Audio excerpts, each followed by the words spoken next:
Hello everyone, happy April Fool's Day from Curtis Wright Maps. As a way of celebrating, I'm dressed a little foolishly, and we're going to be taking a look at a fun little map of San Diego, issued in 1914 by the aptly named National Puzzle Game Company. The map was designed and issued as a souvenir in conjunction with the Panama, California exposition held in San Diego at Balboa Park between January 1st, 1915 and January 1st, 1917. The purpose of the event was to celebrate the opening of the Panama Canal, which occurred officially in August of 1914. Now, this was a really big deal because the opening of the Panama Canal shaved almost 8,000 miles off the trip of a ship traveling from New York to San Francisco. To illustrate this point, I've got this helpful map right here on my sleeve. So we can see a ship traveling from New York before the Panama Canal would have to travel all the way down beyond my wrist and below South America to reach ports in San Francisco and San Diego on the west coast. But with the opening of the Panama Canal, they can cut the distance by traveling right here across my forearm. San Diego wanted to host the World's Fair to establish itself as an important port and strategic location on America's west coast.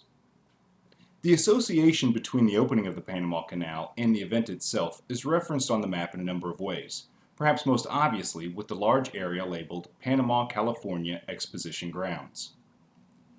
Until selected as the host site, the area known in San Diego as City Park was largely undeveloped, treeless, and home to large numbers of native wildlife like rattlesnakes and coyotes. Not exactly a great spot to host a World's Fair. But how better to celebrate the park's new identity in the linking of the Atlantic and Pacific than by renaming the park after the first European to set sight on both? This, of course, would be Vasco Núñez de Balboa, giving the name to Balboa Park. Finally, the title of the map also alludes to the canal, referring to San Diego's position as the first port of call for ships traveling from east to west through Panama. Moving on to the rules. The object of the game is to guide our ship safely into the harbor using the map as a playing board. Unfortunately, I don't have the original pieces, but my brother did help me create a few approximations from some medium gauge wire. The rules of the game are explained on the back and stipulate that no red dots, which symbolize mines, or points of land can be crossed by our path. Seems fair enough. There are two ways to play.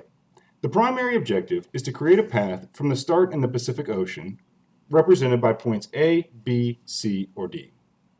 You then use all 12 pieces to create a continuous path to the fairgrounds, represented by point T. The original pieces would have been sized to allow 2 pins to fit in each of these holes, and it would have been a little easier to use. An alternative method of play allows you to use any number of pieces, ensuring, according to the back, an endless source of entertainment.